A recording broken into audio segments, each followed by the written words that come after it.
Thanks for sticking around, and this is part two of our interview with Dr. Paul Craig Roberts, and we certainly appreciate you sticking around.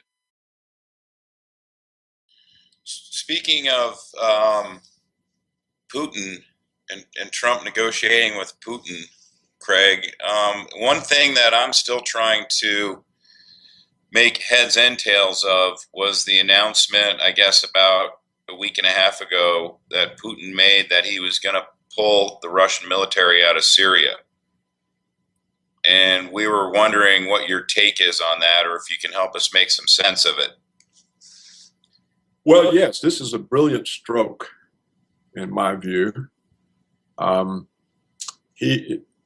has done, he's had just one amazing, brilliant stroke after the other. You may remember it was last September, I think on the 28th, at the UN meeting, and Putin said that we can no longer tolerate the state of affairs in the world. 2 days later, he's taken over the war against ISIS. This caught everybody off guard. 5 months later, he's completely destroyed the Islamic State as a military force. They can no longer put an army in the field. All of their financing is destroyed. He destroyed their oil sales to Turkey. All their arms depots that we provided them have been destroyed. At best now, there's some kind of isolated terrorist. So he says that's what he intended to do. It's done. Now, look, we've been trying to do this for 15 years against somebody and never succeeded in 5 months. And he says, okay, and this is what he said. He says,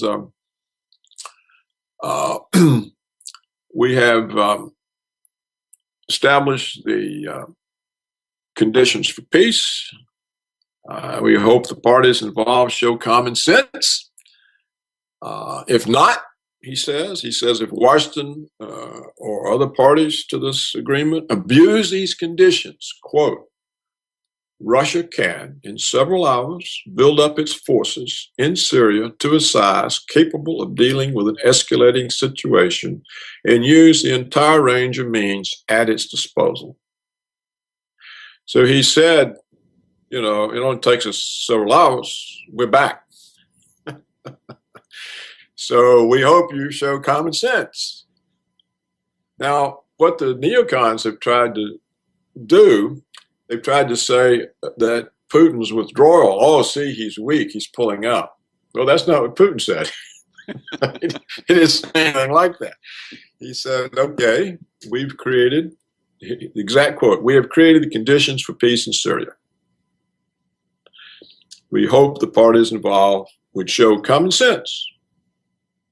If Washington abuses these conditions, Russia can, in several hours, build up its forces in Syria to a size capable of dealing with an escalating situation and use the entire range of means at its disposal.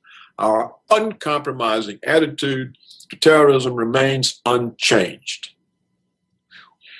So, you know, what else does he need to say? I think with the rise of Russia, this is another good thing to be hopeful about, because it means there's now a constraint on American unilateralism. It won't be as easy for Washington, for the neocons in Washington, for the military security complex to keep their federal monies flowing into their profits. It won't be as easy now for them to go set up some country for attack. You remember now, it was Putin that blocked the attack on Syria. Yes. It was Putin who blocked the attack on Iran.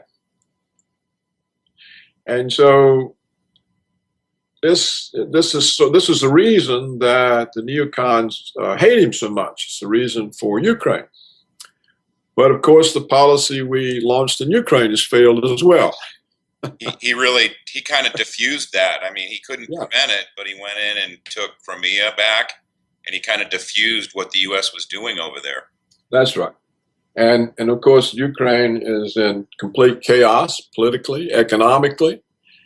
And now the Europeans are saying, good God, are we going to end up responsible for Ukraine when we've got massive unemployment? We're overrun with millions of refugees from America's wars.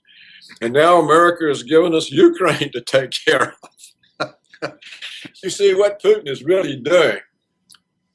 His pulling out of Syria is true on its face, but it also has the purpose of reassuring Europe that he's not an occupying power. He's not trying to build an empire. He's solved the problem and left.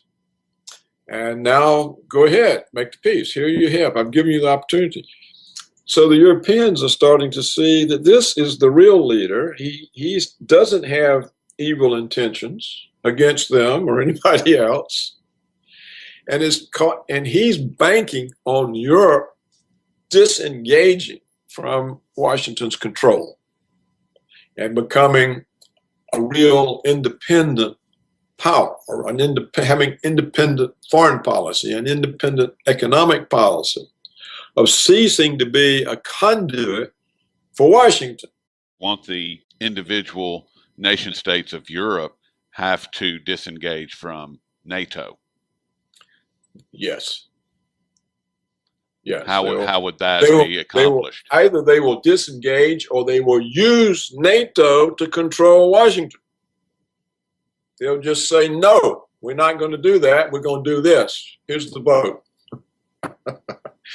It's, you can't know for sure, but of course, this will require more leadership from the Europeans. And it may be the pressure that Marine Le Pen and Farage and others are putting on the traditional parties will force the traditional parties to break connections, or at least some of them, with Washington and actually start to represent Europeans.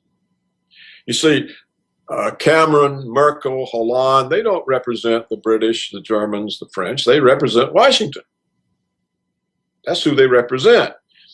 And so if the pressure from the failure of Washington's policies, that particularly the two that have given them millions of refugees and the potential of a deadly conflict with Russia, you can't put Europe in worse condition than Washington has put them in. And so now if they're faced with a rise in alternative parties, then the establishments have to decide whether they go down with the ship or do they change to stay in control. And so they may start preempting Marine Le Pen, they may start preempting Farage by starting to talk independently of Washington. And they may have to do that for survival, in which case then Putin has achieved the aim. He's busted up the American empire. The neocons can no longer run around talking about American hegemony over the world, the exceptional, indispensable people who are not bound by international law or any kind of law, just by our will, our power, the God-chosen people. All of this disappears. And I think that's what he's really playing for. He would rather have the situation resolved in that way than to come to military blows, because he knows that with nuclear weapons, there's nobody survives. It's just, people think that because if you look at Hiroshima and Nagasaki today, that these weapons aren't that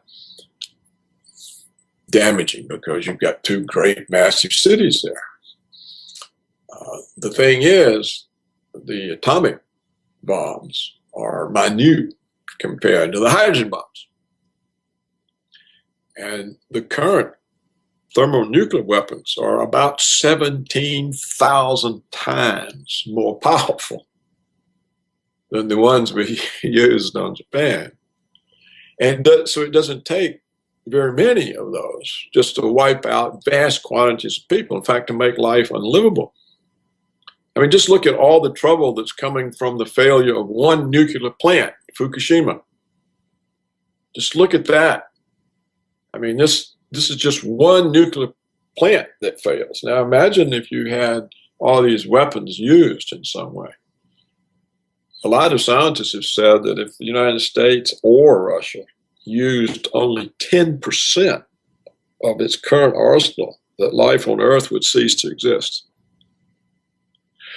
So, you know, Putin's very much aware of that. He doesn't talk about winning nuclear wars.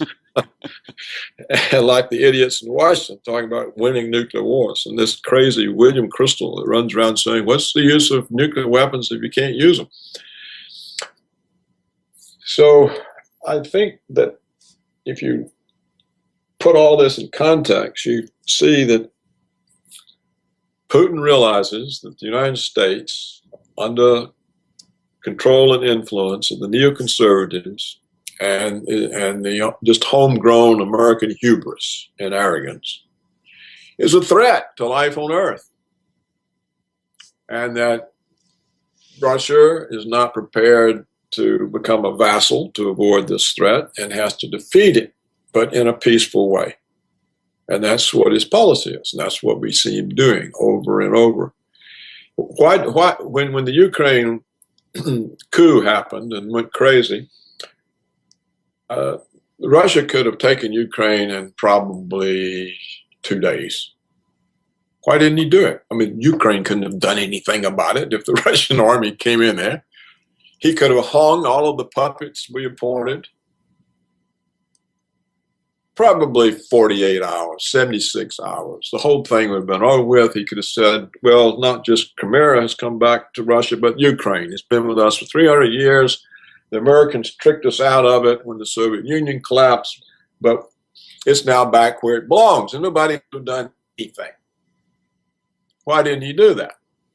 He didn't do it because he knew it would play into the American propaganda with the Europeans.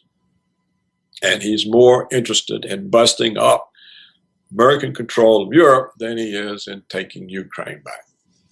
So he's left it there, and he handles it in a way that increasingly points out that the Americans have created a huge problem for Europe by organizing the coup in Ukraine. So as long as you have somebody that capable, see, my fear is that the CIA is working overtime to come up with a way to assassinate Putin, because he is clearly a major danger to American control of the world. And particularly now that the Russians and the Chinese are in a strategic alliance. I mean, you know, really, if you think about it, the United States is not a match for the combination of Russia and China. So all of this can work to encourage political leadership in the West, not just in Europe, but here. We could see a change, and we could see 1% removed from the control that it hasn't had since the robber barons in the Roaring '20s. And we could see a return of the kinds of regulation that makes capitalism workable for everybody and not just for the 1%. And if we don't get that, we're basically finished as a country. If the CIA were to take out Putin, wouldn't Lavrov and Medvedev, I'm not sure I'm pronouncing that right, wouldn't they step in to that void and immediately align with China and immediately come after the United States, NATO, through Europe? Or how would that? I think not, Rory. I don't think so. Well, first of all, we would blame it on some Chechen terrorist, you know, that the Russians put down. We would blame it on that. And all the Western press would say that. Would all, oh, it was this Chechen terrorist, Chechen terrorist. The Russians might know different, but do they want a nuclear confrontation over it? Because as much damage as they can do to us, what do you gain if everybody's dead. So it's unlikely that they would strike back in anger. Also, within Russia itself, there is a rump part of the political establishment that reports to Washington. They're known as the Atlanticist integrationists. These are the westernized members of the Russian upper crust that desire to be part of the West, who look to the West for approval and who are opposed to the Russian nationalists that Putin represents. And Medvedev, according to the Sinker, is one of them. So that the prime minister in Russia is actually aligned with the Atlanticist integrationists who want Russia absorbed into the Western world. So if a strong leader like Putin is removed, the chance of those people or that faction to make deals and remove the Russian constraint on American hegemony, that is a real problem. It seems to me that you could end up with a political civil war internally. The Russian nationalists would have to strike very quick and arrest all those people, or the opposite could happen. So I think that it would be a huge setback in the prospect for humanity for Putin to be assassinated. But I'm absolutely convinced that the CIA is working on it. It's impossible that they wouldn't be. I mean, we just don't put up with people who get in our way. Look what happens every time South America elects a reformer and he tries to have the resources of the country used in some way for the advantage of the indigenous population and not for Wall Street or the banana companies or the timber companies or the oil company, all the foreign ones, or for the elite Spanish ruling class that reports to Washington. What happens to them? They either get overthrown or assassinated. As the whole record shows that, not one of them. You know, Obama and Hillary overthrew the president of Honduras in 2009. He was a reformist. He said, okay, we have to have a government that represents, instead of the United Fruit Company, it represents people who live in Honduras. Boom, he's gone. Look what happened to Chavez. You have to remember he was overthrown, right? Right. And it was the military and the people who went to the streets and made us turn loose of him before we could kill him. And they put him back in office. Well, look now what's happening. We're overthrowing his successor. Maduro is in the process of being overthrown. Plus, we took their gold. Yeah, well, that's right. And I think we put sanctions on them as well. And now look what's happened to Carrera in Ecuador. Carrera is the one who gave asylum to Julian Assange, right? Yep. Now, when Carrera came in, he evicted the American air base. He said there would be no oil concessions to foreign oil companies in the Ecuadorian rainforest. He took other measures that were blocking the ability of American firms to exploit the country. So what did we do? We had overthrown so many people or killed them that this time we sicked the Ecuadorian police on him. So the Ecuadorian police, led by a graduate of the School of the Americas, that's where we train our people that we send back to Latin America to oversee things. The Ecuadorian police exercised a coup against Carrera, but it was blocked by the military. But Carrera got the message. Brilliant stroke after the other. You may remember it was last September, I think on the 28th, at the UN meeting. And Putin said that we can no longer tolerate the state of affairs of the world. 2 days later, he's taken over the war against ISIS. This caught everybody off guard. 5 months later, he's completely destroyed the Islamic State. And I guess about a week and a half ago that Putin made that he was going to pull the Russian military out of Syria. And we were wondering what your take is on that, or if you can help us make some sense of it. Well, yes, this is a brilliant stroke, in my view. Putin has done, he's had just one amazing, so he says that's what he intended to do. It's done. Now, look, we've been trying to do this for 15 years against somebody and never succeeded in 5 months. And he says, okay, and this is what he said. He says, we have established the... Thanks for sticking around, and this is part 2 of our interview with Dr. Paul Craig Roberts, and we certainly appreciate you sticking around.